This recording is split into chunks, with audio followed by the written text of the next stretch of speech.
Good afternoon class. Today we are going to continue traveling wave analysis unit. So in previous classes हम लोगों ने कुछ topic cover किए थे. We have discussed the introduction, what is wave equation, and we have derived the wave equation also.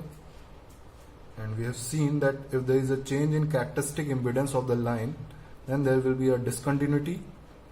So it will create reflection and refraction of the incident voltage and current surge. Okay, तो अगर हमारी दो transmission line है, दो type की transmission line है जिनका characteristic impedance different है, तो उसमें अगर हम वोल्टेज और करंट सर्ज फ्लो कर रही है तो उस डिसकंटिन्यूटी पे क्या होगा, वोल्टेज और करंट का रिफ्लेक्शन होगा जो कि वापस चली जाएगी, और जो आगे बढ़ जाएगी वो रिफ्रैक्शन कहलाएगा. ठीक है, तो V2 and I2 are refracted wave and V1 and I1 are reflected wave. तो इसके बाद हम लोगों ने वेलोसिटी ऑफ प्रोपोगेशन देखा था और फाइंड आउट किया था कि और ट्रांसमिशन लाइन में जो वेव की वेलोसिटी होगी it will be equal to speed of light which is 3 × 10⁸ metre per second, और जो हमारी वेलोसिटी है केबल में that will be somewhat less. ठीक है, तो सर्ज इम्पिडेंस भी देखा था which is characteristic impedance. Then we have derived the voltage and current which is refracted and refracted voltage wave in the form of incident voltage wave. Okay, तो हम लोगों ने देखा था कि अगर कोई characteristic impedance की ट्रांसमिशन लाइन है और वहाँ पे it is terminated by a load ZL, then there will be some reflection and refraction of voltage and current. तो हमारी ओवरहेड ट्रांसमिशन लाइन जिसका कैरेक्टरिस्टिक इम्पीडेंस ZC है, उससे एक लोड कनेक्टेड है ZL, तो वहां पे हमारा क्या होगा, डिसकंटिन्यूटी होगी due to change in impedance. तो यहां से वोल्टेज वेव कुछ रिफ्लेक्ट होगी जिसको V1 I1 से डिनोट किया था, और कुछ वोल्टेज वेव और करंट वेव आगे बढ़ जाएगी, आगे लोड में चली जाएगी, जिसको refracted voltage and current wave बोल रहे थे हम लोग. ठीक है, तो यहां से हमने देखा था कि जो V2 और I2 आया था हमारा, V2 आया था 2ZL upon ZL plus ZC, और I2 आया था 2ZC upon ZL plus ZC into I. ठीक है, तो हम कर क्या रहे हैं, हम इस डेरिवेशन में जो हमारी V2 और I2 है which is refracted wave, we are finding out this V2 and I2 in the form of incident voltage wave and current wave. Okay, so V2 we have find out in the form of incident voltage और I2 हमने find out किया था incident current के form में. ठीक है, similarly हमने V1 और I1 find out किया था which are reflected wave. तो V1 find out किया था V के टर्म में, I1 find out किया था I के टर्म में. तो जब हम V2 में V से डिवाइड कर दें, I2 में हम I से डिवाइड कर दें, तो हमें कोफिशिएंट ऑफ रिफ्रैक्शन मिल रहा था विच इज बीटा. ओके, अगर हम V1 में V से डिवाइड कर रहे थे या I1 में I से डिवाइड कर रहे थे, तो हमें कोफिशिएंट ऑफ रिफ्लेक्शन मिल रहा था विच इज अल्फा. ठीक है, तो अगर हम V2 अपॉन V बोलेंगे तो वो बीटा V हो जाएगा विच is coefficient of refraction of voltage wave. ठीक है, अगर हम I2 अपॉन I कर रहे थे तो वो हो जाएगा बीटा I. तो same thing coefficient of refraction of current wave. ठीक है, तो जो आगे बढ़ रही है वो रिफ्रैक्शन है, जो वापस आ रही है वो रिफ्लेक्शन है. सिमिलरली V1 अपॉन V करने पे हमें अल्फा V मिल रहा था, तो coefficient of reflection of voltage, और I1 अपॉन I करने पे हमें अल्फा I मिल रहा था which is coefficient of reflection of current.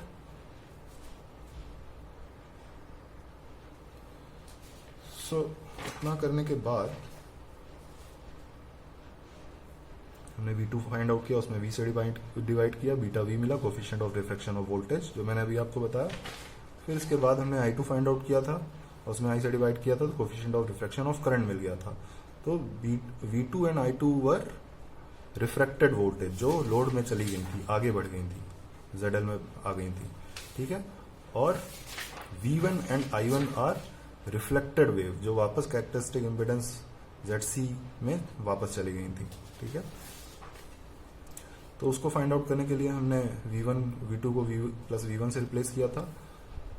फिर वहाँ से हमें V1 और I1 मिल गया था, ठीक है, इन the form of incident voltage and incident current. यहाँ से हमने जब V1 अपॉन V किया था तो हमें coefficient of reflection of voltage मिल गया था, और I1 अपॉन I किया था तो coefficient of reflection of current मिल गया था। तो यहाँ तक हम लोगों ने किया था।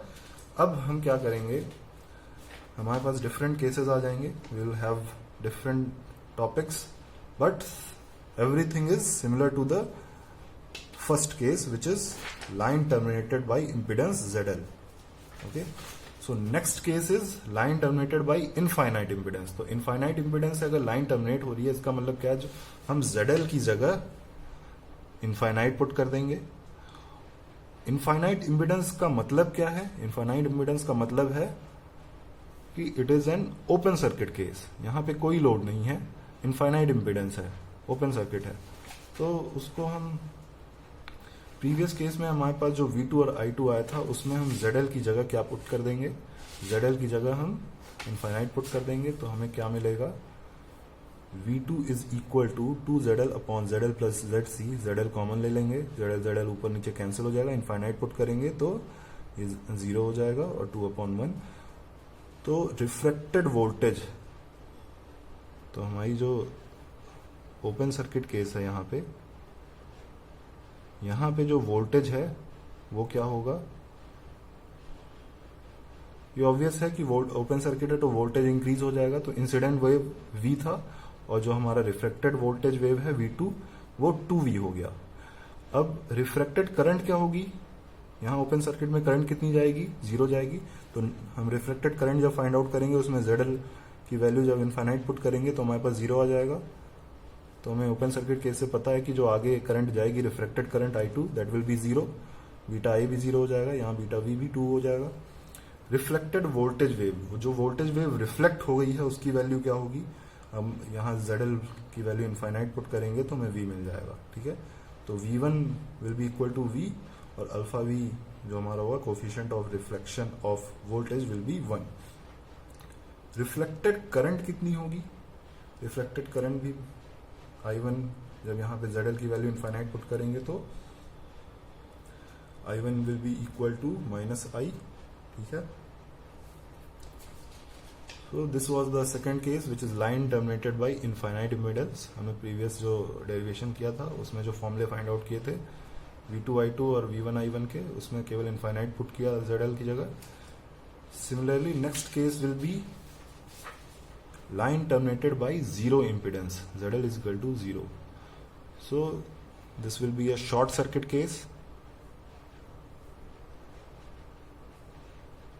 यहाँ पे कैरेक्टरिस्टिक इम्पीडेंस ZC था, यहाँ पे ZL is equal to 0 हो जाएगा। अब हमें पता है यहाँ पे जो वोल्टेज है वो 0 हो जाएगा, मतलब V2 reflected voltage V2 will be 0 हो जाना चाहिए।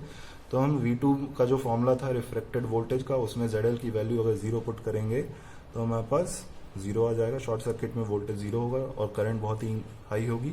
तो जो हमारी करंट है रिफ्लेक्टेड करंट जो शॉर्ट सर्किट में गई है वो 2 टाइम्स इंसिडेंट करंट हो जाएगी। अकॉर्डिंगली हमारे जो रिफ्लेक्टेड कोफिशिएंट है वो भी वही हो जाएंगे। V1 और I1 क्या होगा, V1 जब हम ZL 0 पुट करेंगे तो -V आ जाएगा और I1 I के बराबर होगा, इंसिडेंट करंट के बराबर, ठीक है। तो ये सिंपल है हमारा second case which is short circuit case. तो ये ओपन सर्किट केस और शॉर्ट सर्किट केस बहुत पूछे जाते हैं, आपको इसी तरीके से फाइंड आउट करना होगा। न्यूमेरिकल्स भी आते हैं, आपको फॉर्मूले याद होने चाहिए। फॉर्मूले कौन से याद होने चाहिए, V2 I2 और V1 I1 के फॉर्मूले। इससे आप ओपन सर्किट केस हो चाहे शॉर्ट सर्किट केस हो दोनों फाइंड आउट कर सकते हैं। नेक्स्ट केस है हमारा line terminated by ZC, characteristic impedance itself. मतलब क्या हुआ कि हमारा जो यहाँ पे कैरेक्टरिस्टिक इम्पीडेंस है ZC ट्रांसमिशन लाइन का, और जो हमारा लोड है ZL, this load ZL is equal to ZC।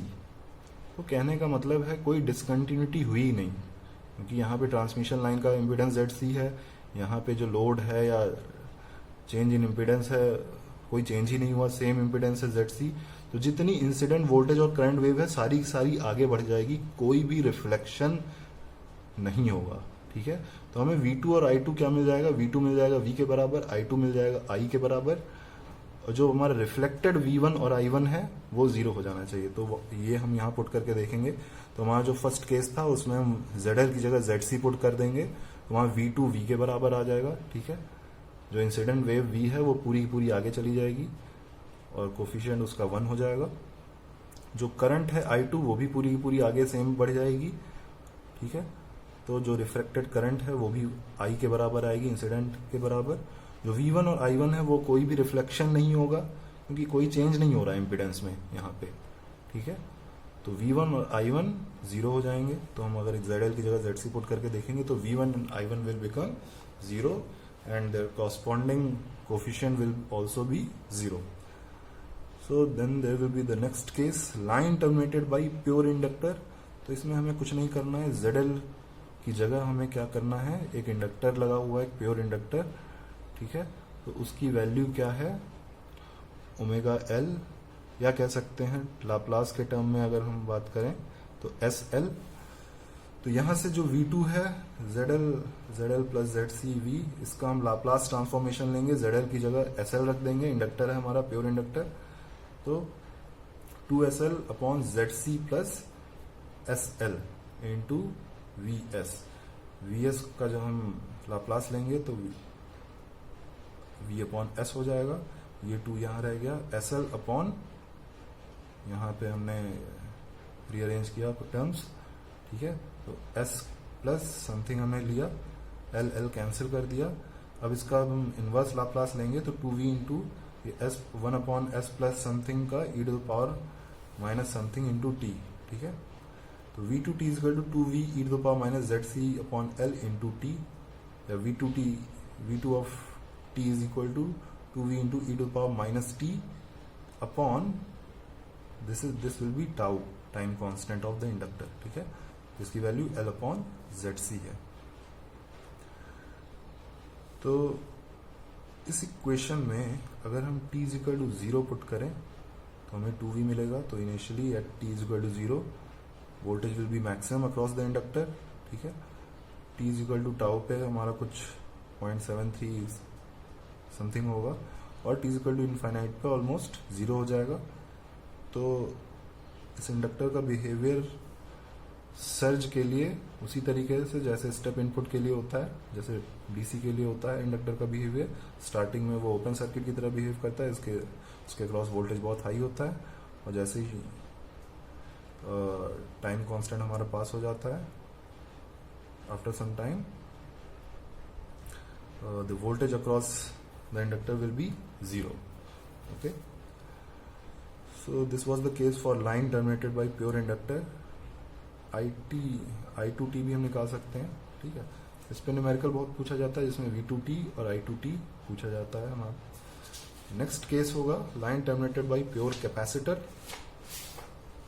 Same चीज हमें करनी है, ZL की जगह 1 अपॉन SC रख देंगे, 1 अपॉन SC रखा, यहाँ पे ZC प्लस 1 अपॉन CS, फिर कॉमन लेंगे, रीअरेंज करेंगे, फिर उसके बाद इनवर्स लाप्लास ट्रांसफॉर्मेशन करेंगे, आपको पता है पार्शियल फ्रैक्शन करना पड़ेगा, ठीक है। A upon S plus B upon this, इसको करने के बाद हमें जो इनवर्स लाप्लास ट्रांसफॉर्मेशन मिलेगा वो ये होगा 2V into 1 minus e to power minus T upon this tau, time constant. इसको भी हम देखेंगे 0 टाइम पे at t is equal to 0, voltage across the capacitor will be 0। This will be the same for step input if we are applying to the capacitor. Then at some time, if t is equal to time constant tau, then e to the power minus 1 will be there, and e to the power minus 1 will be something, then it will become this 1.26V, okay. And at t is equal to infinite, voltage across the capacitor will be maximum, which is equal to 2V in this case. So this is the case for line terminated by pure capacitor. Next is line terminated by cable. तो ये कोई case नहीं है, ये एक तरीके से numerical है जो बहुत पूछा जाता है, कॉम्पिटिटिव एग्जाम में भी पूछा जाता है कि अगर हमारी लाइन है, ट्रांसमिशन लाइन, जिसका कैरेक्टरिस्टिक इम्पीडेंस ZC है, और वो यहाँ पे लोड की जगह हमारा क्या लगा है, केबल लगा है, ठीक है। तो लाइन ओवरहेड ट्रांसमिशन लाइन अगर केबल से कनेक्ट हुई है तो कुछ डिसकंटिन्यूटी होगी, क्योंकि ओवरहेड ट्रांसमिशन लाइन का कैरेक्टरिस्टिक इम्पीडेंस कुछ होगा, केबल का कैरेक्टरिस्टिक इम्पीडेंस कुछ होगा। तो हमने अभी प्रीवियस क्लास में देखा था कि ओवरहेड ट्रांसमिशन लाइन का जो हमारा कैरेक्टरिस्टिक इम्पीडेंस है that will be around 400 ohm, और केबल का characteristic impedance will be equal to 40 ohm. ठीक है।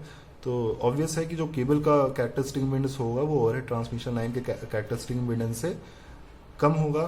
क्यों? क्योंकि केबल में कैपेसिटेंस की वैल्यू बहुत होती है। तो कैरेक्टरिस्टिक इम्पीडेंस का फॉर्मूला हमने देखा था Z is equal to under root L upon C. तो सी ज़्यादा होगा तो ZC बहुत कम होगा। ठीक है। तो केबल का characteristic impedance will be less than characteristic impedance of overhead transmission line. ठीक है। तो इससे हमें क्या कंक्लूजन मिलता है ये देख लीजिए। पहले अगर हम यहाँ ZL जो है उसको 40 ओम रख दें, जो हमारा रिफ्लेक्टिव वोल्टेज का फॉर्मूला है, मतलब रिफ्लेक्टिव वोल्टेज मतलब इसके अक्रॉस वोल्टेज कितना है लोड के अक्रॉस, या जो केबल के अक्रॉस वोल्टेज कितना है और केबल में कितनी करंट जाएगी वो रिफ्लेक्टेड करंट होगी। तो वोल्टेज देखिए क्या हो जा रहा है। वोल्टेज जब ZL 40 ओम और ZC 400 ओम रख रहे हैं तो it is 0.18 times of incident voltage V। तो जो हमारा V2 है केबल में जो गया reflected voltage that will B 18.18% of incident voltage V, almost 20% of incident voltage V। Book में आपको 20% मिलेगा। तो इससे कंक्लूजन क्या निकल रहा है, अगर हम किसी ओवरहेड ट्रांसमिशन लाइन को केबल स्मॉल केबल के पीस से कनेक्ट कर दें, ठीक है, तो केबल की लेंथ पे चाहे जितनी हो कैरेक्टरिस्टिक इम्पीडेंस इंडिपेंडेंट रहेगा। कैरेक्टरिस्टिक इम्पीडेंस लेंथ पे डिपेंड नहीं करता, चाहे ओवरहेड ट्रांसमिशन लाइन हो चाहे केबल। ठीक है। तो magnitude of surge voltage is reduced. जो हमारा वोल्टेज सर्ज वोल्टेज इंसिडेंट हो रहा था उसका मैग्नीट्यूड केवल 20% हो जाएगा केबल में, केबल कनेक्ट होने की वजह से। प्रोपोगेशन वेलोसिटी भी कम हो जाएगी। ठीक है। हमने देखा था प्रोपोगेशन वेलोसिटी केबल में लाइट की स्पीड के बराबर नहीं है वेव की।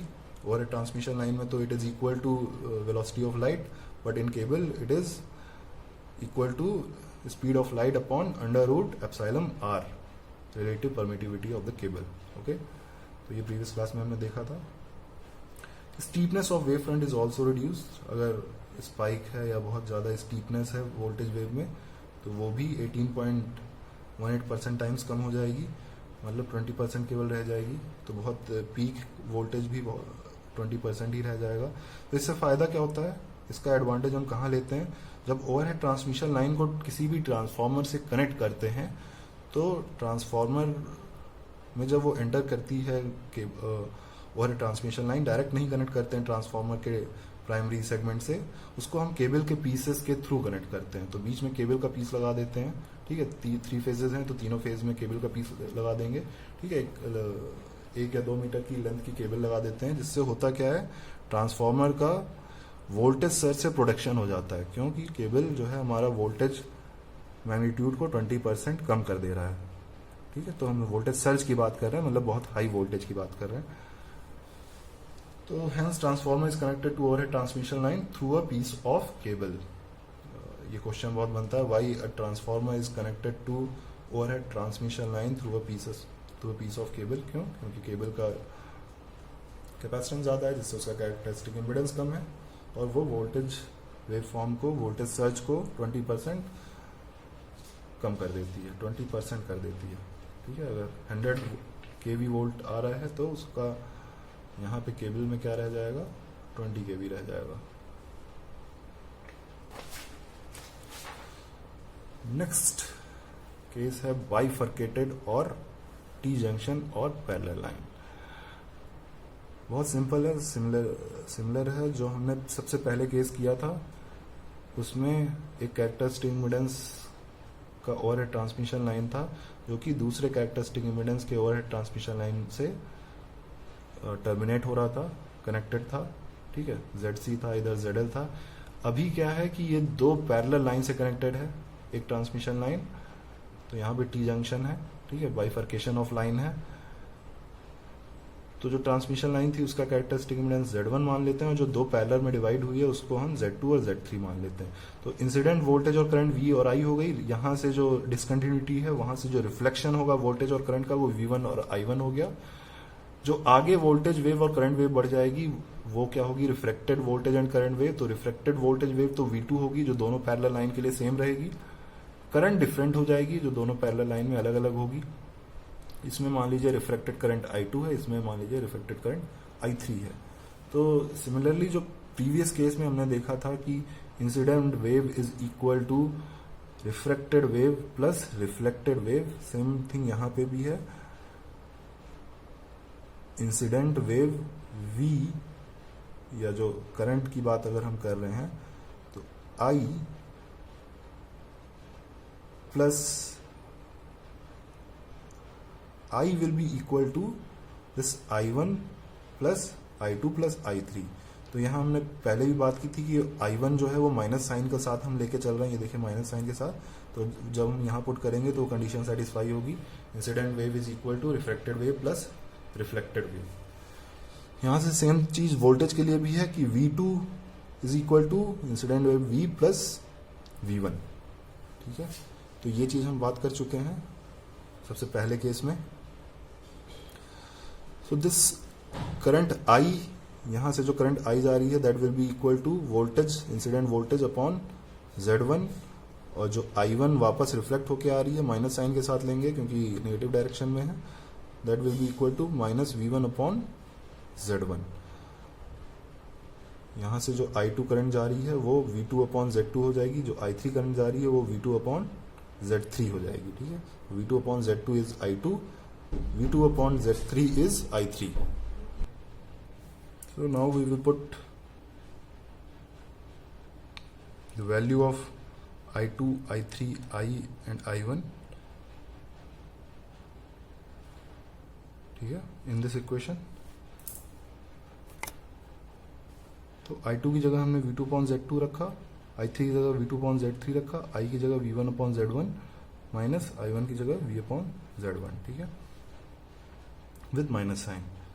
Now to find out V2 हमें फाइंड आउट करना है तो हम क्या करेंगे, V1 की जगह, कुछ गलत हो गया यहाँ पे, this I is equal to V upon Z1 and this I1 is equal to minus V1 upon Z1। ठीक है, तो V1 की जगह अगर हम V2 माइनस V रख दें तो सारी इक्वेशन V2 और V के टर्म में आ जाएगी, मतलब V2 और V के टर्म में आ जाएगी। तो V2 अपॉन V करके हम कोफिशिएंट भी निकाल लेंगे।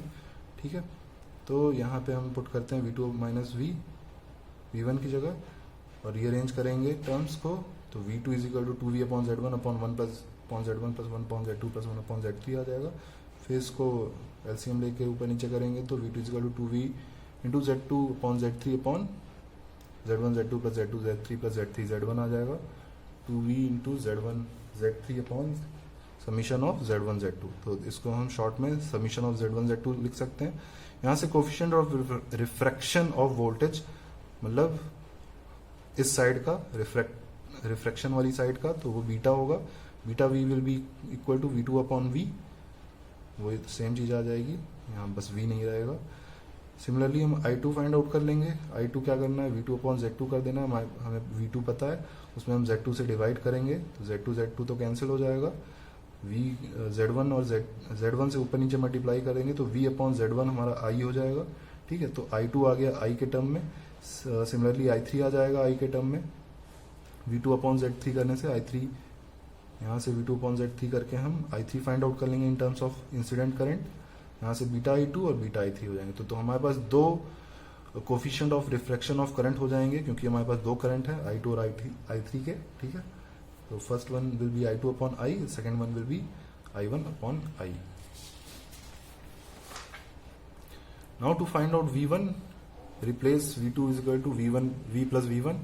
तो सेम थिंग हम रिपीट करेंगे, V1 is equal to this thing into incident voltage आ जाएगी, करंट भी this thing into incident current आ जाएगी, यहाँ से अल्फा V और अल्फा 1।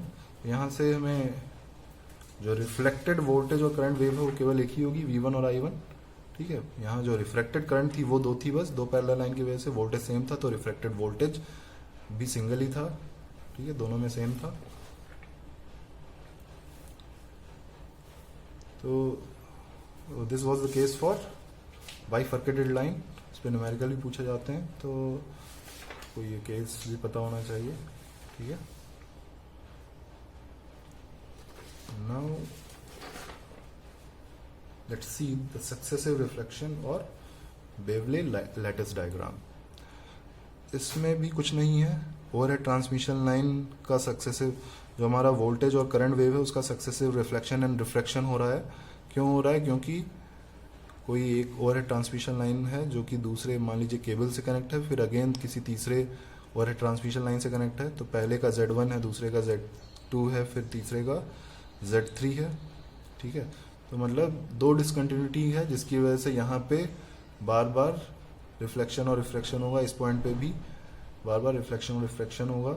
तो ये जो बेवले ने एक लैटिस डायग्राम दिया उसमें जो वर्टिकल एक्सिस है उस पे डिस्टेंस शो करेगा और जो हॉरिजॉन्टल एक्सिस है दैट विल रिप्रेजेंट टाइम। यहाँ से यहाँ तक जाने में वोल्टेज को कितना टाइम लगा, टी सेकेंड लगा, ठीक है। तो surge on a power system are subjected to repeated reflection and refraction at termination, junction and other discontinuities. Beveley has given a time-space diagram which shows the position and direction of motion of every reflected and refracted wave at every instant of time. At each point of change in impedance, the reflected transmitted wave are obtained by multiplying the incident wave by proper coefficient, ठीक है।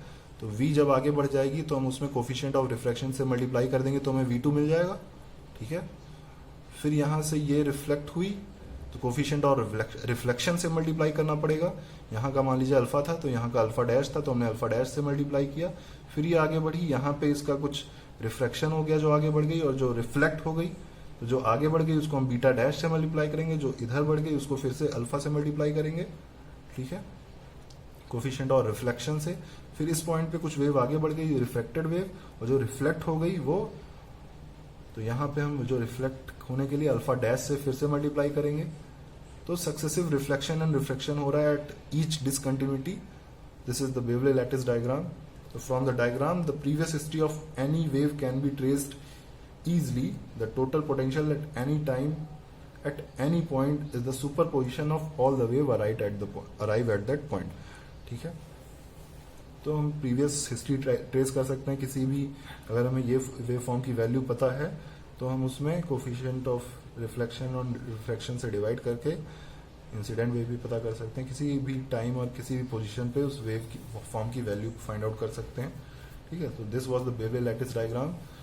Now next topic is I think protection of equipment from travelling waves. तो जो travelling waves हैं, surge voltage और current surge हैं which is of very high magnitude, इससे हम protection कैसे करेंगे। तो उसके पहले हम देख लेते हैं, हमारे पास कुछ केस है, कुछ न्यूमेरिकल भी हैं जिसको हम बाद में करेंगे। तो जनरेशन ऑफ ओवर वोल्टेज कई तरीकों से हो सकता है। रेजोनेंस ओवर वोल्टेज हो सकता है, स्विचिंग ओवर वोल्टेज हो सकता है, लाइटनिंग ओवर वोल्टेज हो सकता है, ठीक है। तो जब स्विचिंग और लाइटनिंग होती है तो स्विचिंग और लाइटनिंग सर्जेस फ्लो करते हैं ट्रांसमिशन लाइन में। तो हमारा रेजोनेंस ओवर वोल्टेज है वो steady state voltage rating decide करता है, मतलब उसमें इंसुलेटर कितनी डिस्क लगानी है, कितना उसमें इंसुलेशन की थिकनेस रखनी है, कितनी क्रीपेज और कितनी क्लियरेंस रखनी है, ये सब हमारा रेजोनेंस ओवर वोल्टेज डिसाइड करता है। मतलब एक तरीके से कह लीजिए रेटेड वोल्टेज कितना होगा वो डिसाइड करता है हमारा इंसुलेशन की थिकनेस, ठीक है। स्विचिंग ओवर वोल्टेज और lightning over voltage insulation level और टाइप ऑफ प्रोटेक्शन डिसाइड करते हैं, ठीक है। जो स्विचिंग और लाइटनिंग की वजह से जो वोल्टेज होगा वो बहुत ही हाई होगा for a very few micro second या मिली सेकेंड। तो उसकी वजह से हम जो हमारे इंसुलेटिंग डिस्क हैं या और कोई इंसुलेशन किसी इक्विपमेंट लगा है उस पर डिपेंड नहीं करते, हमें उस इंसुलेटिंग डिस्क जो कि टावर में जैसे लगी होती है, ये पावर लाइन जा रही है, ठीक है, ये टावर है हमारा ट्रांसमिशन लाइन, ये पावर लाइन जा रही है। तो हमारी रेटेड वोल्टेज या रेजोनेंस ओवर वोल्टेज क्या डिसाइड करेगा कि कितनी थिकनेस की ये होनी चाहिए, कितने डाइलेक्ट्रिक स्ट्रेंथ होनी चाहिए इस इंसुलेशन की, कितने डिस्क होने चाहिए, ठीक है। लेकिन अगर कोई लाइटनिंग या स्विचिंग एक्शन हो रहा है तो हमें फिर इस इंसुलेशन को प्रोटेक्ट करना होता है, इस इंसुलेटिंग डिस्क को प्रोटेक्ट करना होता है। उसके लिए हम ओवर वोल्टेज प्रोटेक्शन क्या प्रोवाइड करेंगे, हमने एलिमेंट ऑफ पावर सिस्टम में पढ़ा था, गार्ड रिंग के साथ एक आर्किंग हॉर्न लगा देंगे, यहाँ पे स्फेयर गैप होगा, ठीक है। तो अगर इतना हाई वोल्टेज जो कि स्विचिंग या लाइटनिंग की वजह से हो रहा है वो इसके थ्रू बाईपास हो जाएगा, ये स्फेयर गैप फिल हो जाएगा आर के थ्रू, और हमारा ओवर वोल्टेज जो बहुत माइक्रोसेकंड बहुत ही स्मॉल ड्यूरेशन के लिए था वो बाईपास होके ग्राउंड हो जाएगा। ठीक है, तो हमारा जो रेटेड वोल्टेज है उससे हम ये इंसुलेशन डिसाइड करते हैं। जो हमारा switching voltage, switching over voltage और लाइटनिंग ओवर वोल्टेज है उसकी वजह से हमें किस टाइप का लाइटनिंग अरेस्टर लगाना है, सर्ज अरेस्टर लगाना है, स्क्रीनिंग लगानी है, वो हम स्विचिंग या लाइटनिंग से डिसाइड करते हैं। तो अप टू 230 kV अगर हमारी जो मशीन है या कोई डिवाइस है, कोई ट्रांसफॉर्मर है, उसकी रेटिंग 230 kV से कम है तो लाइटनिंग कंसीडर की जाएगी। लाइटनिंग की वजह से ओवर वोल्टेज कितना है। ठीक है, अगर 230 से 700 kV के बीच में है तो लाइटनिंग और स्विचिंग दोनों कंसीडर की जाएगी in order to decide the protection system. और अबव 700 kV है तो switching will be the factor to decide the insulation level और टाइप्स ऑफ प्रोटेक्शन। ठीक है, तो स्विचिंग अगर 700 kV के ऊपर हमारी जो रेटिंग की डिवाइसेस हैं या ट्रांसमिशन लाइन है या ऑपरेटिंग वोल्टेज है तो switching over voltage will be the deciding factor. उसकी वजह से हमारा जो वोल्टेज है बहुत ही हाई होगा अबव 700 kV के केस में। तो हमारा जो ओवर वोल्टेज की वैल्यू चली जाएगी लैक्स में, 10,000 kV जा सकती है, 20,000 kV जा सकती है। तो उससे प्रोटेक्ट करने के लिए हमें उसी टाइप का प्रोटेक्शन स्कीम लगानी पड़ती है। इंसुलेशन लेवल डिसाइड करना पड़ता है, इंसुलेशन कोऑर्डिनेशन करना पड़ता है। So these were the few topics